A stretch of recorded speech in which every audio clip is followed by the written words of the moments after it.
So it's 1, 2, 3, 4, and one more. So when you're working with flowers, you want to be able to learn how to distort their features so that they do not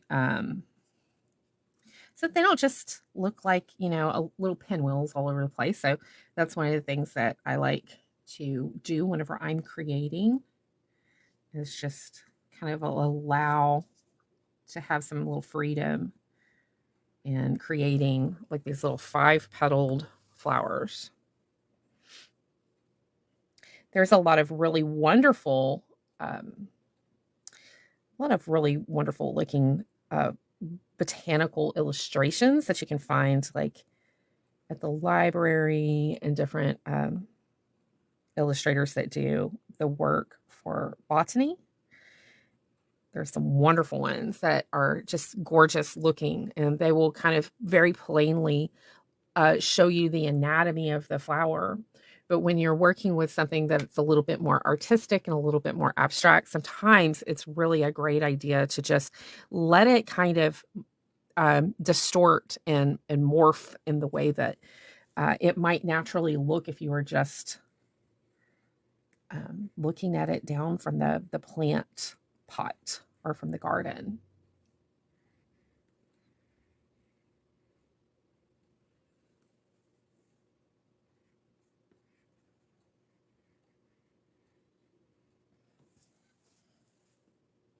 Let me just check in with you and see if see where we're at on here.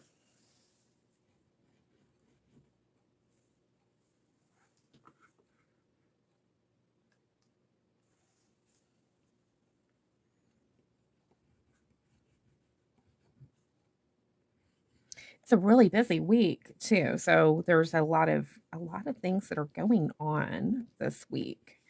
We're getting closer to the end of the school year. And so a lot of teachers are trying to wrap up tests, and with my daughter right now, she's wrapping up her ACT tests. She's in junior high, and she's been having a real strong go of this week. It's been really difficult to wind down every day, and so it's been a little difficult for her to wake up in the morning. Let's see. Let's do this this leaf. It has kind of like an oak leaf shape, so it's very kind of spread out. So let me see if we can get the leaf going. Okay.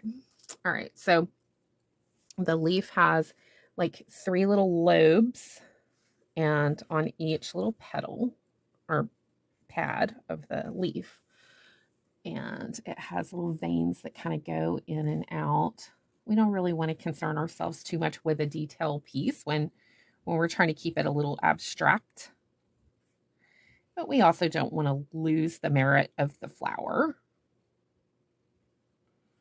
and its identity. I think there's sometimes we like things to look like things that they're not, a little too much already. So if we can just be a little bit more true to the identity of the flower, then that could be a good thing. Doesn't mean that we have to be exact.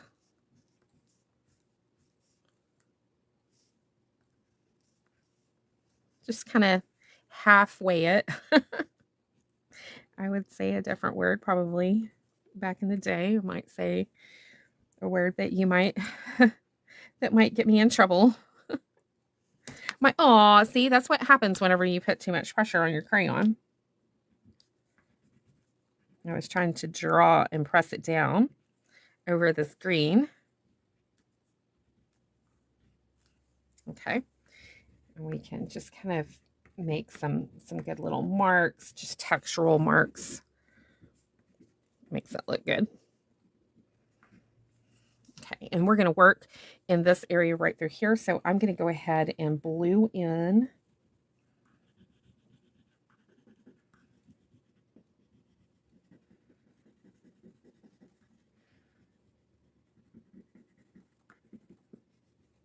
I'm just basically rubbing the color on, scribbling it in, blending it over the other green. So blending it over the other green is kind of cool because then you can leave these little open marks. You can come back in with, like, say, a yellow or a darker green, or say like a red, and make your green a little bit more dark and neutralized whenever you use a red over your green. Try that sometime and very lightly scumble over the green, and you will find when you step back from your creation, it has a little bit of oxidation on it, and it starts looking a little bit more believable.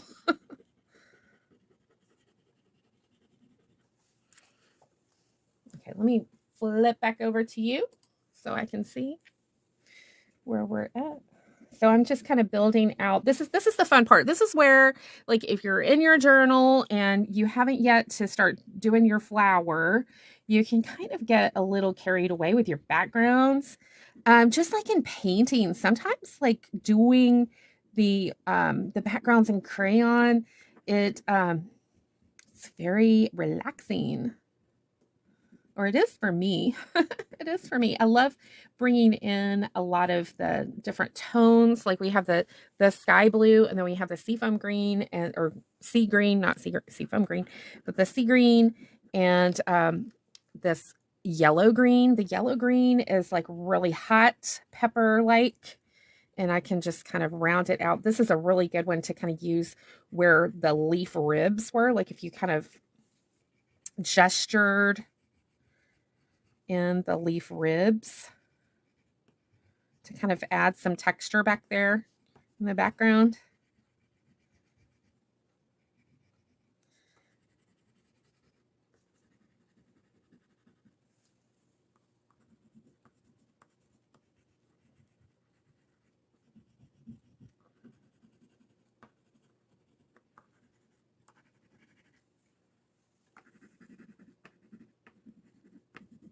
So start to finish on this one.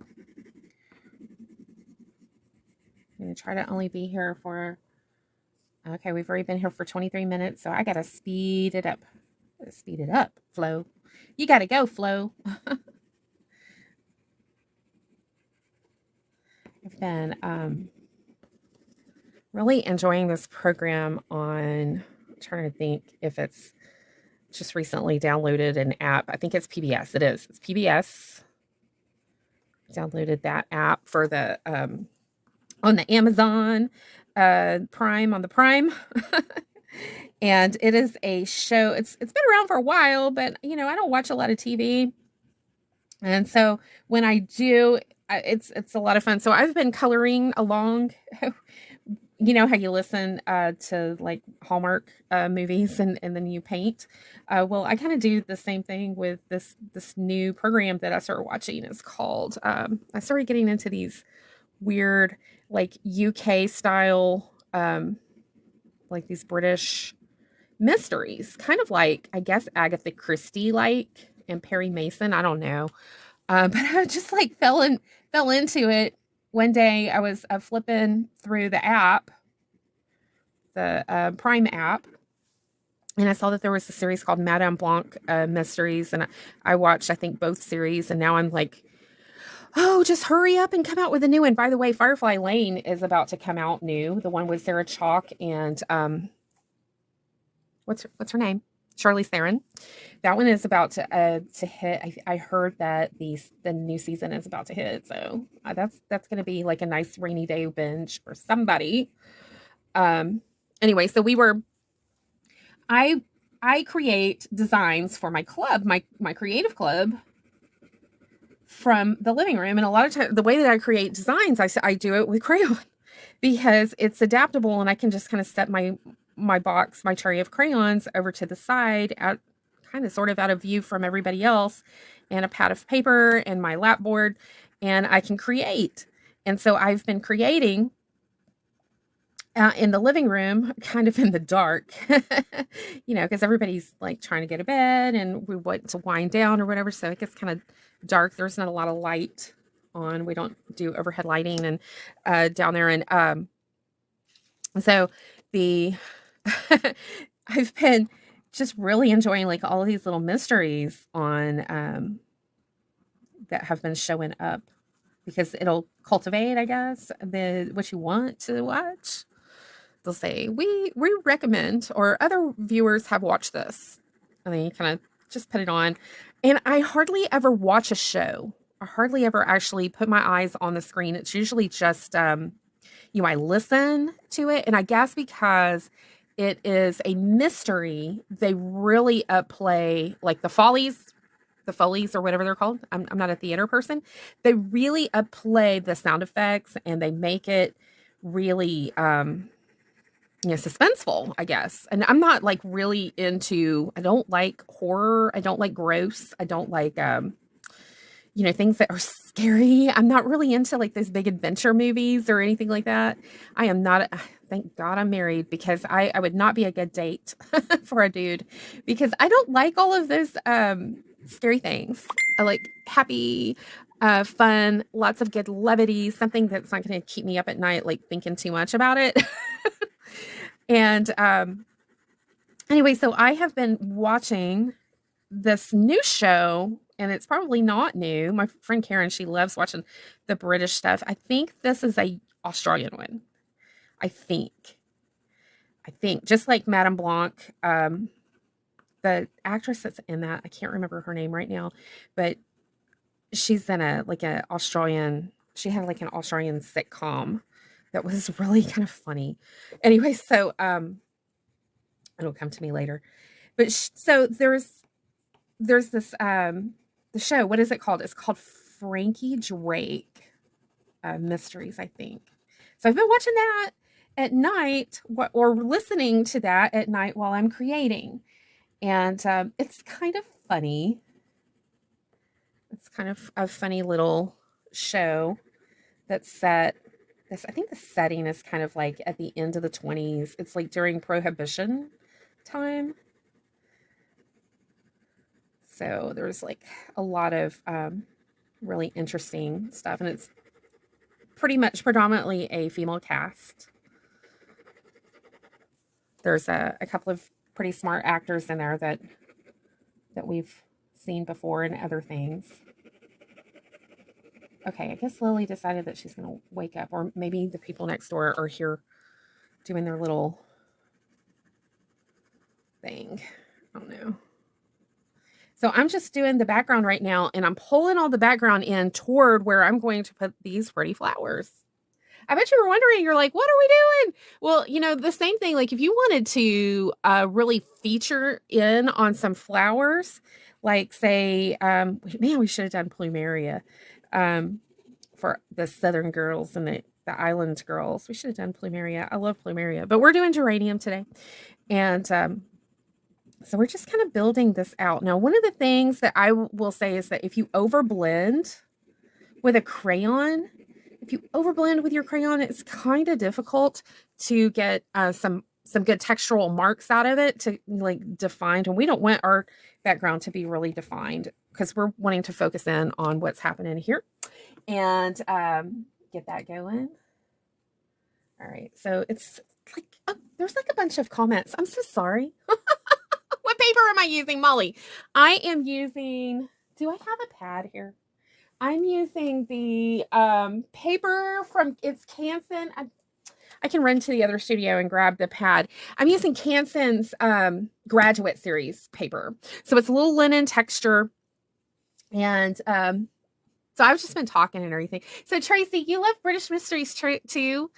Inspector Lewis. Oh, Karen, have you watched Inspector Lewis yet? Hey there, Miss Tammy. I hope you're feeling good today. Yeah, so I am so sorry. I'm just like working and so sporadically watching. So Molly is working and sporadically watching. She's trying to get through her Friday. That's kind of the way sometimes I feel about those mysteries, is that I'm just trying to get through this design. Like I just want to finish it. And I will tell you what, like I told myself I was only going to be here for 30 minutes because I've got something on the stove right now.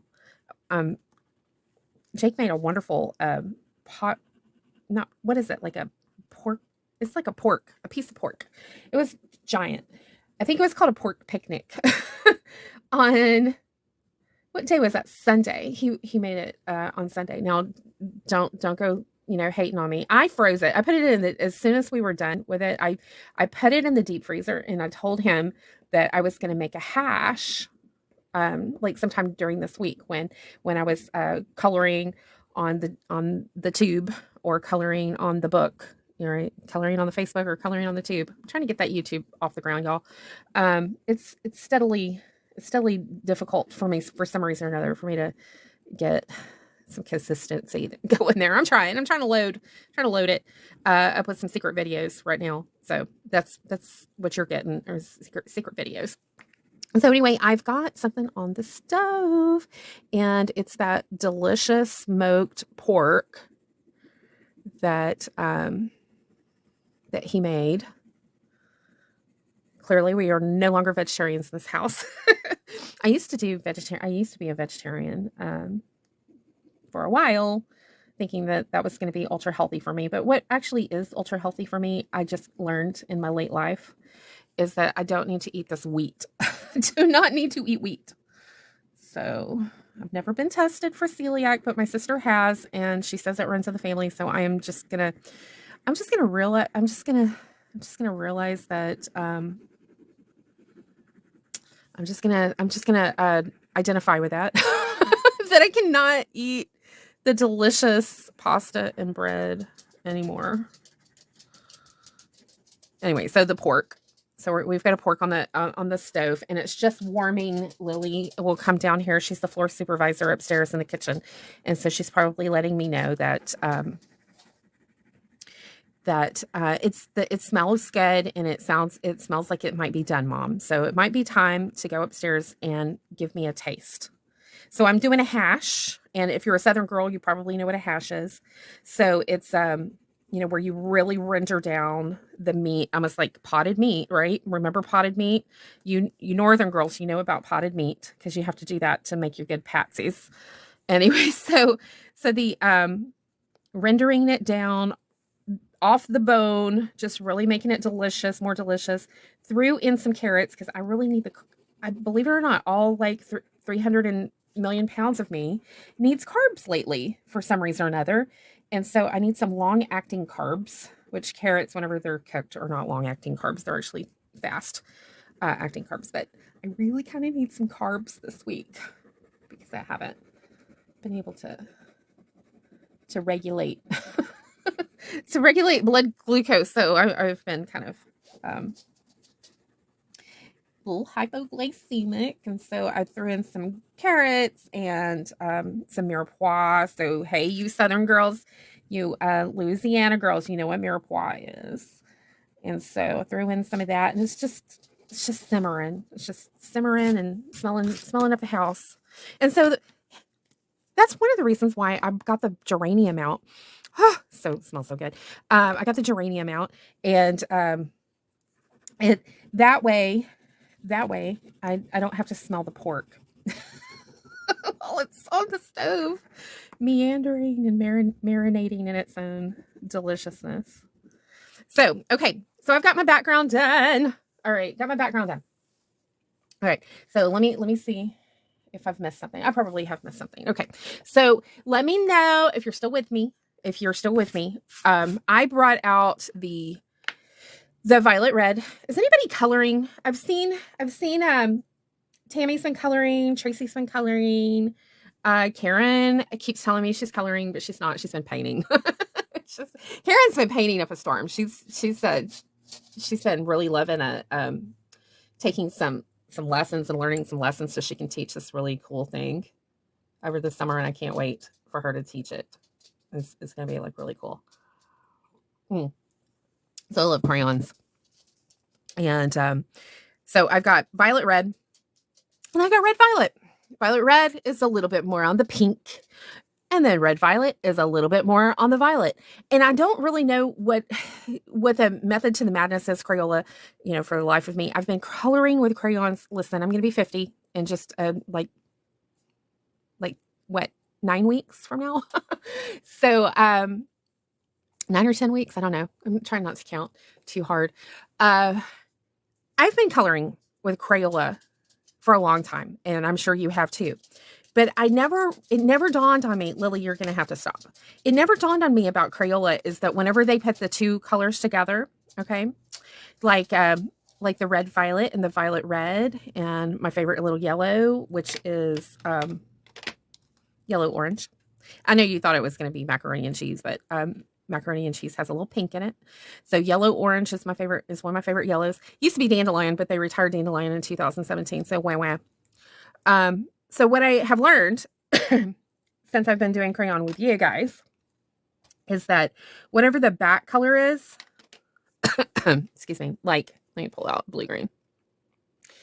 Whatever the back name is what the stronger is going to be. Like this one, blue green is more, and I don't know why I don't have this on the table.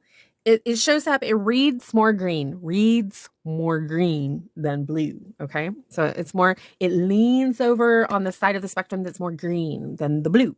So yellow, orange, the last name on the back is where it leans. So the yellow orange leans more orange than yellow. Did you see that? It's totally off camera. So there. So the yellow, we're going to use that color where that green is so pretty. So that lends itself. So the violet red is more red than violet, just like the red violet is more violet than red. So you picking up what I'm laying down because that's just kind of what it is. Okay. So let me, okay. Thank you, Tracy. I appreciate that. I know that you've been busy doing a lot of really pretty things too. And I know Karen says, I plan on coloring. I'm going to give her some hard time. She says, I plan on coloring. Karen, you don't have to color. Do your beautiful painting. You do not need to get distracted from what you're doing right now. Just take some of my designs and recreate them in paint. How about that? I would love to see how you would do that lesson that I did last night in Creative Club in your style. I would love that because I don't love paint. I told Karen last night, I whined to her. I don't love painting as much as I love crayoning, coloring online. Can I show you real quick? So last night in Creative Club, I did, let me put the trim board down there. I did her. Okay. So that was the lesson that we did last night. But I did not do the crayon version of it yet. That is to come. I love the crayon version. Love it. Okay. So yesterday in the afternoon time, I brought out the decorative acrylics. Okay. Like the apple barrel stuff. And I started doing the painted version. And then my camera stopped recording for whatever reason. And so I had to go back into the club and redo it in the graphic art painted version. Right. But here's the thing. And I was complaining to Mom first, and then I complained to Karen about it. I love doing crayon. Okay. It's my first love. I just love it's too much like pastel. And I love pastel. By the way, this is the trend board for April. The trend board for May should be coming out right before May begins to the Creative Club so that they can do the project planning. And it has some really good stuff in it. Every month we kind of have the same couple of pages, and then we have the designs that come through. And I'll kind of give you the color plan, like what we're doing right here. And then the line work, so you can kind of do it in your own way. Okay. All right. So let's see. Okay. So we're doing this pelargonum. Pelargonum. I heard an Australian guy who he has his own TV show. He's a farmer, not a farmer. He's a plant guy. He's a plant nerd. He I can't remember his name. I used to watch him he used to come on PBS also. He used to come on, and he used to do this program called Victory Gardens, in the early 2000s. And which was so cool. All the stuff that he would do. But he's I think he's from Australia. Maybe he's from New Zealand. I can't remember, but he's a really cool gardener. And what was he would say those Latin botanical names. It's so cool. I used to love the way my friend Lucia would teach us how to say those Latin names when we were taking her apprenticeship for herbs. And so we kind of learned a little bit how to say some of those names. They are usually they're Latin. So I'm using the violet red, and I'm lightly putting pressure around the perimeter without losing the white edge of the flower. And I'm just kind of doing a little quick erratic zigzagging.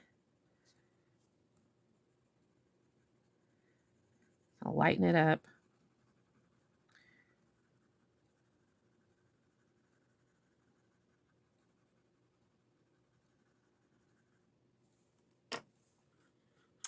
One of the things that I love about crayon is that it is super easy to adapt into multimedia art or mixed media art. So it's kind of hard to nowadays mixed media art has kind of taken on its own identity. Speaking of identities, and so when I say mixed media art, a lot of times people think immediately of like Tim Holtz or it's another one of the like junk journaling or scrapbooking or whatever. And while all of those do pull in mixed media and they adapt a lot of different types of tools to do different types of designs, mixed media art is basically it is using, you know, more than one medium on your artwork. And my choice of mixed media is usually crayon, pencil, acrylic paint, and gesso and ink. So those are some of the ones that I really like to pull in. And then I also do mixed media collage, which is a little bit more painterly collage than doing memory and like what I would call like ephemera art, where you're cultivating collages in a way that you're putting together like different pieces of ephemera in assembly. So when you're signing up for some different classes that might be like mixed media art, I might just say, you might want to ask, what do you mean by your mixed media art? And kind of look at what the trainer is going to be doing, because she may be, you know, she may be like me, and she may be doing like mixed media art, like mixed media crayon, which I love to do mixed media crayon because it breaks all of the rules that just about every mixed media trainer will teach you. Because as far as like sandwich method, the sandwich method, I kind of invert the sandwich. And I like inverting the sandwich because I can get some really cool effects that way. But I understand that sometimes you need some basic steps to help build out everybody's replication of it. So I'm taking that yellow orange over that violet red, and I'm creating kind of like a little bit of variegation, and I'm just kind of blending in that yellow orange kind of right on the inside perimeter of where I put them, right on top. Just kind of right on top. I'm blending over it. Trying not to get too much of a stripe. I don't want too much of a stripe. I want it to be blendy. So I can't see a line. If I see the line, then I'm going to be a little disappointed. So, and I'm not going to do all of them. I might just put a little marking on the little one and go a little more firm, just to brighten up that violet red. Kind of a little bit more in the center. It gives it a little bit of scarlet.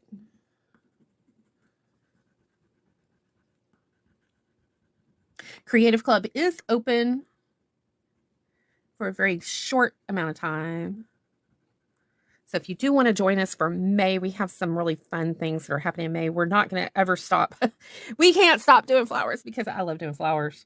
So the project planner comes with like some floral inspired designs. We get 4 of them throughout the month. And sometimes there's a fifth one, and I do different tutorials, and those can actually turn into some good artwork. And I love the way that one of our members, Tammy, she did the Bell and Blooms, and she actually took it in a different direction and kind of created her own composition from the idea. And I thought that that was like super amazing, because that's exactly what we want to do. We want to be able to give you some really good starter line drawings, and you can kind of self-develop. So taking that that red violet and working that color down into the throat of the flower, putting some good pressure on it without making too much of a line, and working that that saturation outward actually makes that petal come more toward you, which is cool. That's a cool thing, right? When it feels like, oh, there's a petal that's coming right at me. Did anybody watch Star Wars when it first came out? Like the first one, like in the 70s? And were you excited to see that lettering come at you on the screen?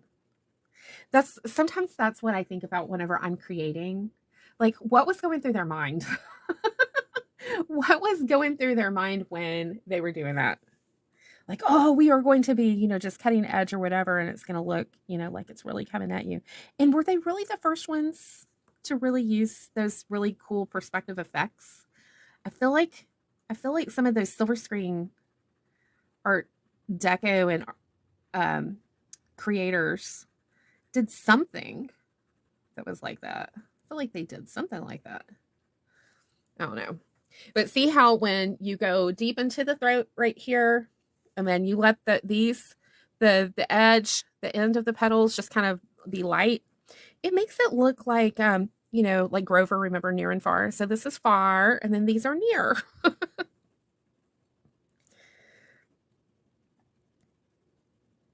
Grover. I want to say that was a Sesame Street skit. It could have been Muppets. I can't remember. I loved Jim Henson. I loved all of his work that he did. Even Stupid Fraggle Rock. I liked it. Okay, so there's some nectary stems that are coming out of here, and I kind of forgot about this, so I'm going to show you what I'm going to do.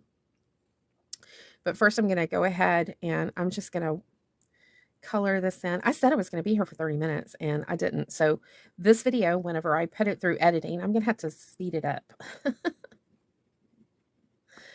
Just speed it up. I talk really slow because I'm from the South, and so when I do edit my videos, I try to at least put it on 1.5 speed so I sound like a normal person. So talk so slow.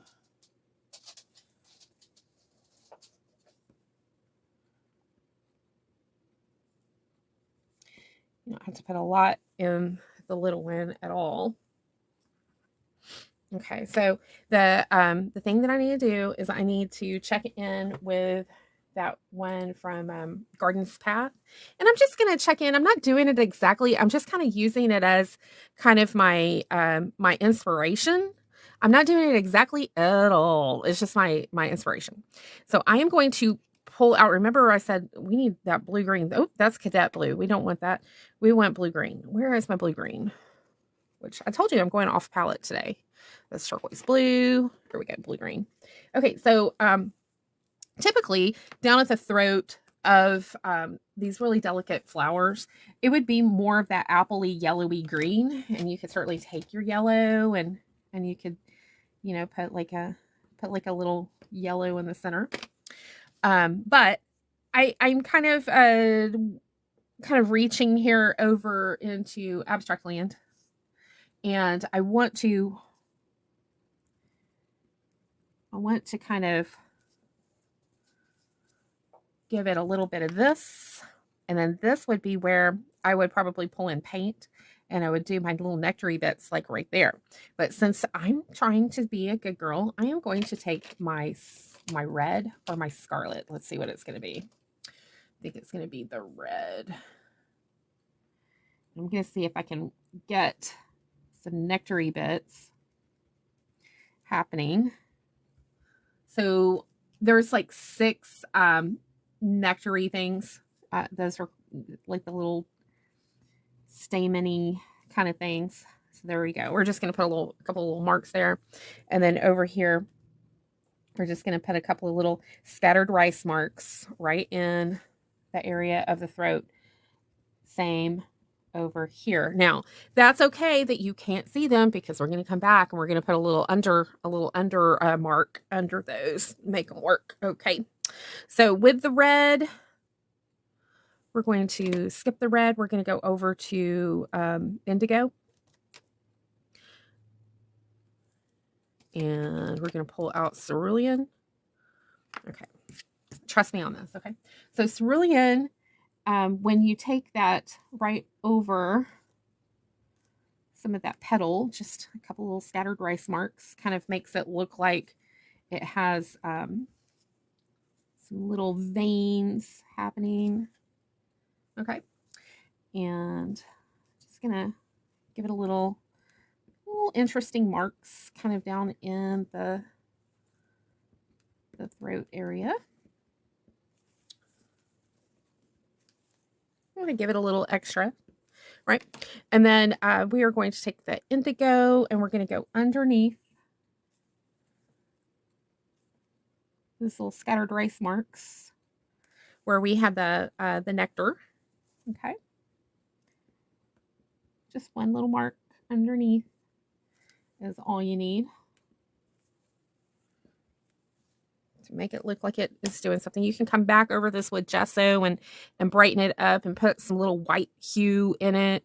That would be what I would do next. We're going to sharpen up these petals by pulling in yellow. Let me clean my yellow. We're going to sharpen up those petals by pulling in the yellow, and we're going to burnish around where the green was. And you make that petal nice and sharp. Okay. See how you do that? And you can change up the color if you're not excited about the yellow on top of the green. You can do that. You can change it up.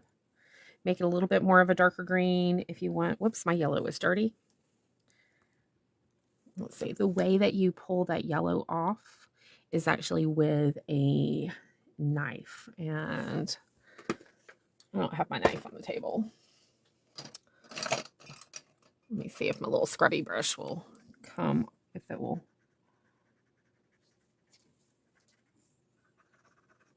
If it will get it off a little bit. I should have cleaned. Let me clean my yellow real quick. Okay. Just knock it over some rough paper. It will usually clean off, or you can knock it off on a like an emery block. So when you go around, you use that yellow right on top of that green. It makes it kind of bright and interesting. If you want to kill the knock that green back just a little bit, you can actually put, like I said a while ago, you can take your red and you can knock back the green. Give it a little texture. It doesn't read red, okay? It reads dark, like shadow. You believe me? Do you see it? You see what I'm doing? It doesn't read red, but I'm using red right on top of that green. Like it's just making like this chromatic neutral color.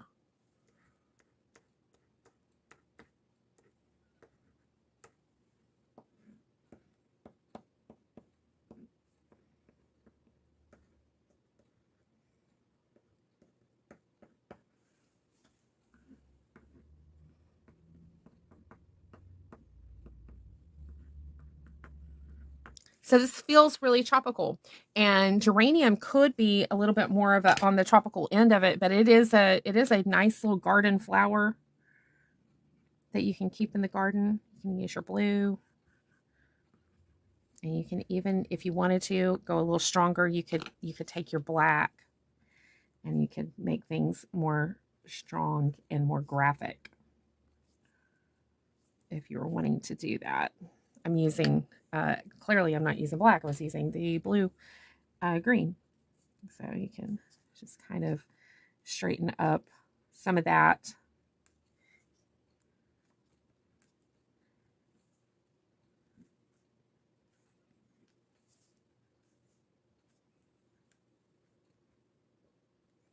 And you can have a nice little piece of refrigerator art. or you can frame it out. If you do it big enough, you can frame it out. Put a good size mat over it and make you some good art for yourself. Put in some little textural bits, some little things, and just kind of play around with it.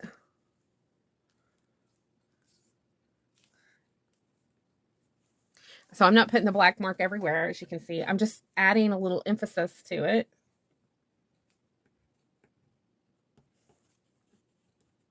Not defining everything. We're not doing a photograph. We're just doing a really nice piece of little specimen art here. A little fun, imaginative geranium. So let me know what you think. Is that something you like doing in your journal? Just like making some really cool art like that? Is that something you like to do?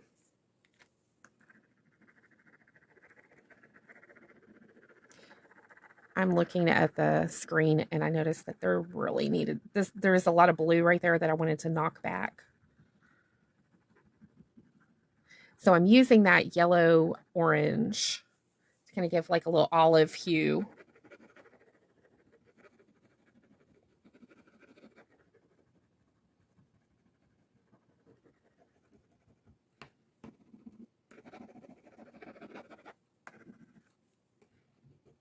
Okay, I think we're done. Are we done? I think we're done. I think we're done. And you're probably wondering, well, why didn't you use the white? Well, here's the thing about white. It's really good on black. It's really good on darker colors. And if you wanted to use the white, you could use it kind of for like a burnishing tool. But it doesn't really do that much to it. I mean, it's more of kind of a blending tool, and it tints as it goes. So the white isn't as great to use in this particular instance, but so this is a very stylized version of geranium, and I was inspired by geranium because my house smells like pork, and so I got my essential oil out, and to make it not smell like pork in my studio. So anyway, I hope this was helpful for you. You should be loving on your own art in your own way.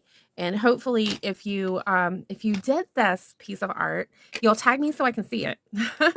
Tag me so I can see your art and see what you're doing. We have a fun little prize that's going on at the end of the month for those that are following along with me and tagging me when they produce their art. So, okay. All right. Have a fabulous weekend, everybody. Bye-bye.